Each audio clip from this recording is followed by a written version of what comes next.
Hello, नमस्कार आप सभी को। आज के सेशन की शुरुआत करते हैं पॉलिटी से। आई होप आपको बायोलॉजी की क्लासेस बहुत अच्छी लगी होंगी और हम आगे के जो प्रोसेस में जो भी सब्जेक्ट पढ़ेंगे और उनकी भी पूरी उम्मीद करता हूँ आपको बहुत अच्छी लगेंगी। पॉलिटी की शुरुआत आज हम कर रहे हैं, जो कि मोस्ट अवेटेड एक सब्जेक्ट होता है। बहुत सारे एग्जाम्स में उसके बारे में बहुत सारे क्वेश्चन आते हैं और पॉलिटी की शुरुआत करते हैं। और पॉलिटी में हमने पढ़ना क्या है वो चीज़ समझ लीजिए। पॉलिटी में सबसे पहले हमें पढ़ना होगा आपके इंडियन कॉन्स्टिट्यूशन को। मतलब ऐसा तो है नहीं बिल्कुल भी कि आप इंडियन कॉन्स्टिट्यूशन को प्रॉपर वे में पढ़ेंगे। भारत के संविधान के बारे में जो जो चीजें आपके कंपटीशन यानी कि प्रतियोगी परीक्षाओं में जो भी चीजें पूछी जाती हैं, आज हम उन सब चीजों का डिस्कस करेंगे। और आगे की जो जितनी भी सीरीज होगी, पॉलिटी की जो भी सीरीज होगी, उसमें सारी चीजें इस तरीके से ही चलेंगी। जैसे आपने बायोलॉजी में हर एक पार्ट को अच्छे तरीके से देखा है, वैसे ही आपने पॉलिटी को भी देखना है। और दूसरी बात यह है कि आपने अपने नोट्स प्रॉपर वे में हर सब्जेक्ट के बनाने हैं। इस प्लेटफॉर्म पे, इस चैनल पे जो भी चीजें आपको मिलेंगी, हर चीज में आपको एग्जाम ओरिएंटेड चीजें मिलेंगी और आपने अपने प्रॉपर नोट्स बना लेने हैं। शुरुआत करते हैं पॉलिटी की। सबसे पहली बात तो समझिए, पॉलिटी में हमने पढ़ना क्या है, इस चीज को क्लियर कर लीजिए। पॉलिटी यानी कि राजनीतिक विज्ञान। राजनीतिक विज्ञान आपने 11th-12th में जिनके पास पॉलिटी सब्जेक्ट था उसको पता होगा। पॉलिटी जिसको हम पॉलिटिकल साइंस बोलते थे उस टाइम पे, पॉलिटिकल साइंस यानी कि राजनीतिक विज्ञान। देखिए बेटा, इसमें क्या होता है, आपके संविधान के बहुत सारे पार्ट्स होते हैं। उन सब पार्ट्स को हम अलग अलग करके डिस्कस करेंगे और हर पार्ट से जो भी पेपर में आने वाली चीजें हैं उन सबको हम कैच करके यहाँ पे आपके सामने रख देंगे। देखिए, सबसे पहली चीज क्या होती है, पार्ट नंबर जो फर्स्ट होता है, पहला जो पार्ट है उसमें होता है यूनियन ऑफ स्टेट, यानी कि राज्यों का संघ, राज्यों का संघ। दूसरा जो पार्ट होता है, पार्ट नंबर 2, उसके अंदर होता है आपका सिटीजनशिप।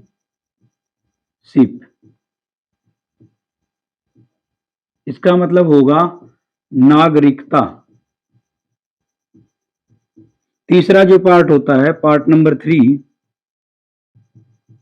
उसके अंदर होते हैं आपके फंडामेंटल राइट। फंडामेंटल राइट्स यानी कि मौलिक अधिकार। मौलिक अधिकार। और जो फोर्थ पार्ट होता है, फोर्थ आपका पार्ट होता है इसके अंदर DPSP, director principle of state policy. यानी कि हिंदी में अगर बात करूंगा तो इसको बोला जाता है राज्य के नीति निदेशक तत्व। और 5 जो पार्ट होता है उसके अंदर आता है आपका यूनियन एग्जीक्यूटिव। यूनियन एग्जीक्यूटिव यानी कि संघीय कार्यपालिका। हमने 5 पार्ट्स, इसके नाम मैंने यहां पे लिखे हैं। इन 5 पार्ट से बहुत सारे क्वेश्चन आते हैं और इनमें से सबसे ज्यादा क्वेश्चन आते हैं आपके 5th पार्ट में से, यानी कि यूनियन एग्जीक्यूटिव में से। देखिए, एक बार मैं आपको बता देता हूं इन 5 पार्ट्स के बारे में क्या क्या बातें हमने पढ़नी है। और दूसरी बात, कहां कहां से आपके एग्जाम ओरिएंटेड क्वेश्चन निकल के आते हैं जो बार बार एग्जाम में पूछे जाते हैं। देखिए, सबसे पहला पार्ट जो होता है यूनियन ऑफ स्टेट, इसका मतलब क्या है कि भारत में जितने भी राज्य हैं, पहली चीज तो ये क्लियर कर लीजिए, आपके संविधान में कहीं पे भी कोई भी देश शब्द का यूज नहीं है। हर जगह पे आपको राज्य लिखा हुआ दिखाई देगा। राज्यों का संघ यानी कि भारत का मतलब 1 से 4 अनुच्छेद तक, यानी कि आर्टिकल नंबर 1 से लेके 4 तक।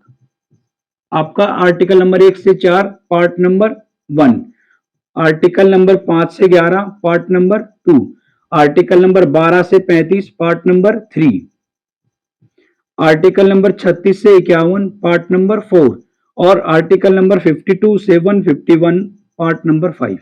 यानी कि अब मैं 5 पार्ट्स के बारे में बता देता हूं तुम्हें। पहले पार्ट में हमने क्या पढ़ना है, भारत में जितने भी राज्य हैं उन राज्यों का गठन कैसे हुआ। दूसरी बात, आपके जो दूसरा पार्ट है उसमें बताया जाता है अपने देश में नागरिक जो हैं, अपने देश में किस प्रकार की नागरिकता है, एकल नागरिकता है या द्विकलर जो दो तरीके की नागरिकता है वो नागरिकता है। और नागरिकता आपको कैसे मिलेगी, कितने दिन तक अपने देश में रहते हैं, कोई भी आदमी आके बाहर से तो अपने देश का वासी कितने दिन तक बन सकता है, कितने दिन के बाद उसको भारत की नागरिकता प्रॉपर वे में मिल जाती है। तीसरे नंबर पे आप पढ़ेंगे फंडामेंटल राइट्स, जो मनुष्य के एक आजीवन में आप अपने देश में जो रह रहे हो आपके पास कौन कौन से अधिकार होते हैं। और चौथे नंबर में ये होता है जिस भी राज्य का निर्माण आप कर रहे हो उस राज्य के निर्माण करते समय आपने किन किन बातों का ध्यान रखना है। और पांचवें नंबर पे वे सारी चीजें आएंगी पार्ट नंबर 5 में, जो संघीय कार्यपालिका है, जो अपने देश को प्रॉपर वे में किस वे में काम कर सकता है और कौन कौन आदमी है जो अपने देश को चला के रखते हैं। सबसे पहले शुरुआत में कर देता हूं पार्ट नंबर 5 से, क्योंकि ये सबसे ज्यादा मोस्ट वेटेड पार्ट होता है और सबसे ज्यादा क्वेश्चन पेपर जितने भी होते हैं पॉलिटी जिस भी आपके पेपर में आती है उन सब के अंदर पॉलिटी में कितना सारा, आप जितने भी प्रीवियस ईयर पेपर उठा के देखोगे, कहीं भी किसी भी स्टेट का कोई एग्जाम उठाओगे या सेंट्रल कोई एग्जाम उठाओगे, उन सब के अंदर पार्ट नंबर 5 से भरपूर भर भर के क्वेश्चन आपको देखने को मिलते हैं। चलिए देखिए स्टार्ट कर रहे हैं पार्ट नंबर 5 से। पहली चीज तो ये समझो आप, पार्ट नंबर 5 में सबसे पहले आता है आपका प्रेसिडेंट। प्रेसिडेंट यानी कि राष्ट्रपति। राष्ट्रपति भारत का सबसे प्रथम नागरिक होता है। एक चीज को आप समझिए, प्रेसिडेंट दो प्रकार के होते हैं और किसी भी देश में पूरे विश्व में दो प्रकार के शासन चलाए जाते हैं। एक होता है प्रेसिडेंटल प्रेसिडेंटल रूल और दूसरा होता है पार्लियामेंट्री रूल। यानी कि इन दोनों में क्या फर्क है ये समझिए। एक होता है आपका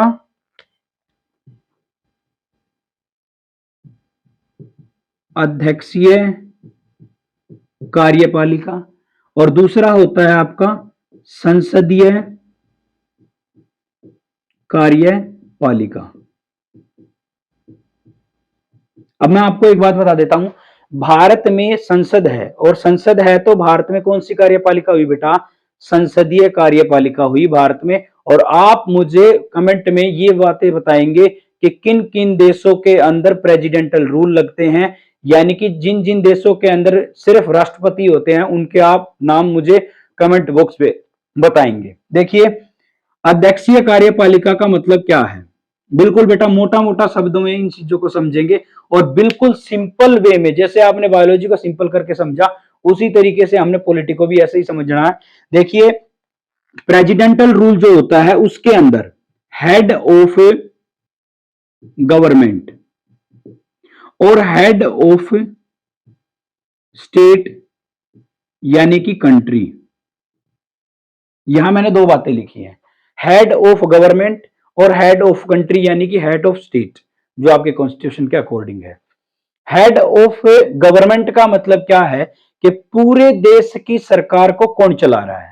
दूसरी बात ये हेड ऑफ कंट्री यानी कि पूरे देश का सबसे सर्वोत्तम व्यक्ति कौन होगा। यहां ये दोनों व्यक्ति अलग अलग हैं। हेड ऑफ गवर्नमेंट आपका भारत में कौन होता है, प्रधानमंत्री। और हेड ऑफ कंट्री जो होता है उसके अगर मैं बात करूं अपने देश के अंदर कौन होता है, प्रेसिडेंट यानी कि राष्ट्रपति। यहां मैंने दो बात समझी, भारत में देश का सबसे प्रथम व्यक्ति कौन, राष्ट्रपति। दूसरी बात यह समझी भारत की सरकार को कौन चला रहा है, प्रधानमंत्री। यानी कि यहां पे दो व्यक्ति अलग अलग तरीके से काम करते हैं, एक तो प्रधानमंत्री और दूसरा राष्ट्रपति। राष्ट्रपति अपने तरीके से काम करता है, प्रधानमंत्री अपने तरीके से काम करता है। लेकिन जिन देशों के अंदर सिर्फ प्रेसिडेंटल रूल होता है, यानी कि ये मैंने अपने भारत की बताई है, तो भारत में कौन सा रूल है, संसदीय कार्यपालिका है। भारत के अंदर पार्लियामेंट्री सिस्टम है और भारत के अंदर पार्लियामेंट्री सिस्टम है, तो जिन देशों के अंदर पार्लियामेंट्री सिस्टम होता है उन सब के अंदर दो व्यक्ति काम करते हैं, एक व्यक्ति तो सरकार को चलाएगा और दूसरा व्यक्ति आपके देश को चलाएगा, यानी कि हेड ऑफ गवर्नमेंट और हेड ऑफ कंट्री यानी कि स्टेट जो होंगे दोनों अलग अलग होंगे। जिन देशों के अंदर प्रेसिडेंटल रूल होते हैं उन सबके अंदर आपको एक ही व्यक्ति मिलेगा, यानी कि हेड ऑफ गवर्नमेंट भी और हेड ऑफ कंट्री या स्टेट भी सिर्फ एक व्यक्ति होता है, यानी कि प्रेसिडेंट। वहां दोनों चीजों को प्रेसिडेंट संभालेगा। यहां भारत में कौन, एक तो प्रधानमंत्री और दूसरा राष्ट्रपति, यानी कि प्रधानमंत्री पीएम प्राइम मिनिस्टर और दूसरा कौन हो जाएगा आपका, जो आपका प्रेसिडेंट है वो। यहां भारत में दो व्यक्ति काम करते हैं और प्रेसिडेंटल रूल वाले में एक व्यक्ति काम करता है। मेरे हिसाब से आपको ये सारी बातें समझ में आई होंगी। ऐसे ही मजेदार चीजों के लिए और आपको बिल्कुल डीप से डीप नॉलेज देंगे हर एग्जाम में, जहां पे भी पॉलिटी पूछी जाएगी निश्चिंत होकर आप अपने नोट्स बना लीजिए। इस चीज का मेरा दावा है, क्योंकि वादा करते नहीं है, वादा करते हैं तो वादा तो टूट जाता है, सुना है ना आपने गाना, वादा तो टूट जाता है। यहां हम दावा कर रहे हैं, दावा इस चीज का है जो भी चीज आप पढ़ोगे एग्जाम ओरिएंटेड मिलेगी। और बिल्कुल कोई निश्चिंत होकर नोट्स बनाओ और प्रॉपर वे में अपनी तैयारी करो, रिवीजन पे जोर लगाओ और धमाका उठा दो। चैनल को सब्सक्राइब कर लीजिए, आने वाले अपडेट के लिए जुड़ जाइए। Thank you.